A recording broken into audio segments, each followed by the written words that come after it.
Okay, I've got this Hammond XK1-c, which is my how I make organ noises with my band, and it's been a real workhorse. It's well used, out of warranty, of course. My mission today is to take this thing apart as much as I need to and replace this little piece. It's the power input jack, and it's a cheesy little part, but the inside of it kind of broke, so now I can't turn the thing on. I contacted Hammond, and the nice people there, very nice people, they sent me the little part to put in there, so I've got to get access and unsolder the old one and solder those three little prongs into whatever circuit board's in there. I've looked up on YouTube to try to find a disassembly video, but there are none. So I'm making one for my benefit and yours. So that's what I'm going to do. I couldn't find any documentation to say what the order of operations should be. So I'm just going to start unscrewing screws. I think I'm going to start with this guy and this guy right here. And then there's several screws on the back of this top panel. That's where I'm going to start and see where I get. So, okay, we're back. Well, I've removed these screws and these ones in the back and this one, and also removed these two down here.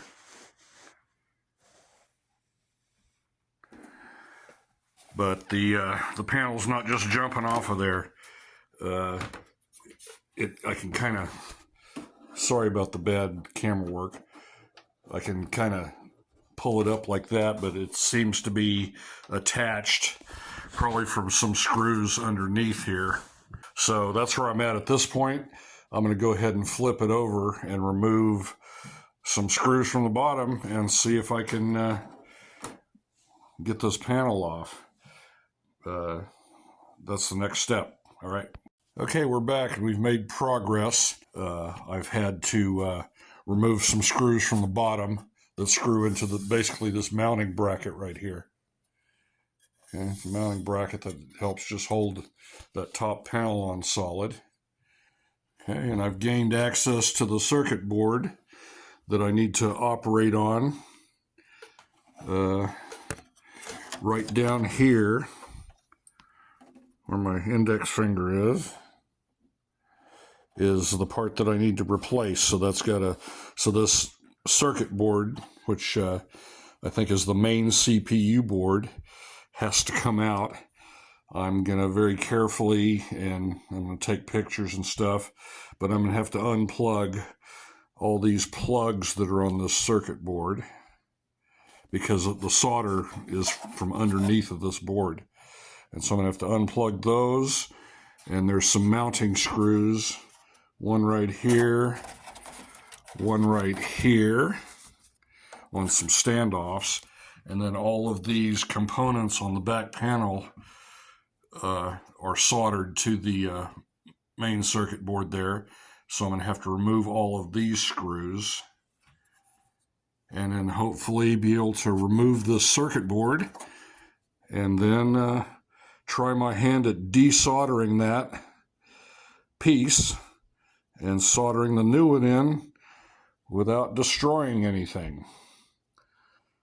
So I'll check back with my progress. Okay, here's another little issue that I ran into. I thought all these along here were screws, but they're not all screws. Some of them, like right here on this Leslie 8-pin connector, are plastic, I don't know, pop rivets. They look like this. This one was getting ready to come out on its own, I discovered. But it's basically a little rivet with a pin in the middle that pops in there.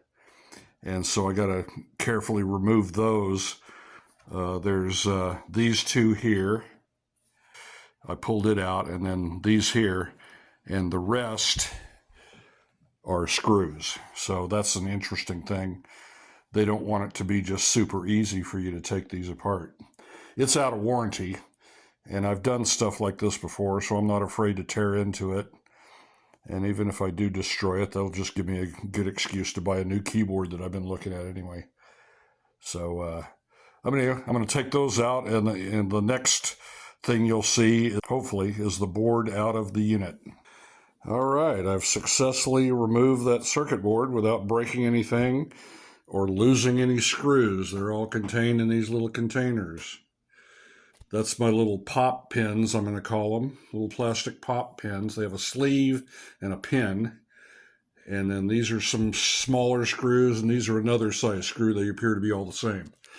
Yeah, so now it's just a matter of desoldering these 3 points right here. So I've got to take my soldering iron and set it on a pretty low heat, and with my solder sucker undo these 3 points right here, and then solder the new piece in and put her back together. That actually wasn't too bad. You just got to be careful, keep track of all your pieces, take pictures, and just work carefully. But actually, it's not that bad for a end user. Of course, if the thing is still under warranty, send it in, but it's not rocket science. Just be careful and work slowly. So I'm going to set my soldering equipment up, and then I'll video the desoldering process. And I've got the circuit board set on this soft foam pad, just for seemed like an appropriate thing to do. I've got my soldering iron. It has a variable rheostat, I guess, so I can control the heat. I'm going to go ahead and heat it up. I'll start at a low-high heat for my soldering iron. And that tip on there looks good enough. Ought to do the job. I've got my solder, I call it a solder sucker, solder removal tool. Basically the way that works, you got this little spring-loaded plunger, and then you melt the solder and then hit this button, and that sucks it all out real quick. And then here is the new part that's going in. It's a cheap, cheesy little plug that's prone to breakage. So I'm just going to have to be more careful with how I handle the keyboard once I get this in. But then that's going to get soldered back in place of the old one. So get that ready. I've got some solder here. It's just what I have. I don't know if it's the right kind of solder, but it's what I'm going to use, and it should do the job. So I'm going to let this heat up and desolder these 3 points. Okay, here's our first attempt at desoldering. I'm going to start with this point right here. So the soldering iron's hot.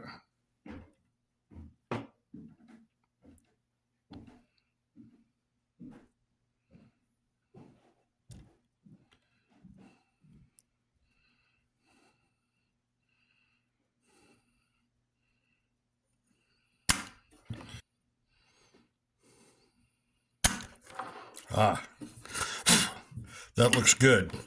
I don't know if you can see, but yeah, that piece of solder is out of there, and it doesn't look like I did any damage. Didn't overheat the board too much. Well, I'm just going to carry on and do this next one right here.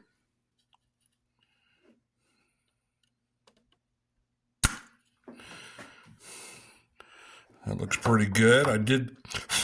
It did remove some material. Yeah. Well, it looks good. It might still be slightly tacked on there, but at this point I'm going to attempt to remove that piece. Okay, I got the piece out, and there's the solder points. Doesn't look like I did too much damage. A little bit of this one came off, but I think there's still enough left there. But it took a little wiggling and stuff. Anyway, it's out of there. I think going back, I think that was the hardest part of the whole deal. But yeah, so let's just dry fit this other one, see what happens.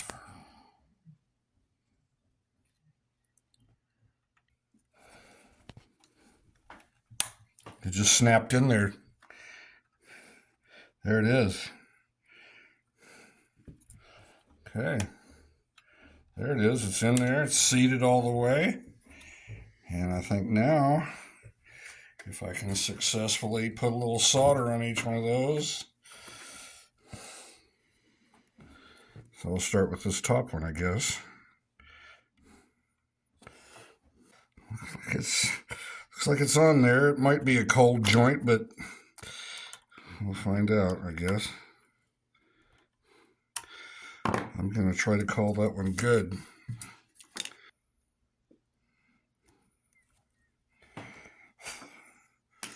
Okay.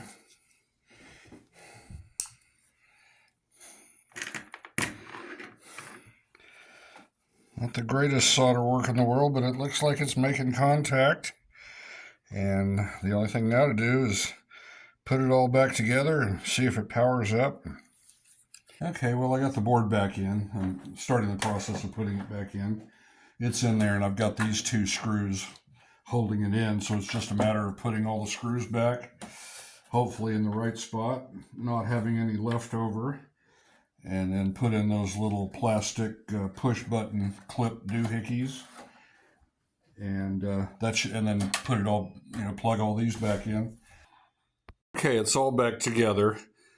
It was just the reverse of taking it apart, and I didn't have any screws left over. And I'll turn it on right here. And there she is, powered up. Okay, I will say that the first time I put it back together, it did not turn on. So that told me that there was something wrong with my solder work on the board. And so I took it back apart and did a little resoldering, put it back together again. Still didn't work. So I repeated that whole process again, got very good at unscrewing it a lot faster, and then did a little bit more soldering, and that time was the charm. That time it worked. So yeah, I used to do a lot of soldering, but I'm out of practice, so I just had a cold solder joint. But thank goodness, got it back together. Otherwise, I was going to give up after that third attempt and spend about $2,000 on a new keyboard. But I'll be hanging on to this one for a while. Anyway, it's not too bad a process. I would say just be very careful with your solder work if you have to do that same repair that I did, and make sure you've got good solder joints. And another thing is I was in a bad habit of leaving this plugged in, and I had this power supply box velcroed to the case, and I would just put it in the gig bag every gig, and just put it in there, and that's why this ended up breaking, because all that wear and tear. So from now on, every time I pack this thing away, I'm going to remove this power supply plug, because that's a really cheap plug, kind of delicate, and so I'm going to remove this from now on when I pack it away. But the thing has been a good workhorse Hammond organ for me, and I'll continue to use it. Cheers.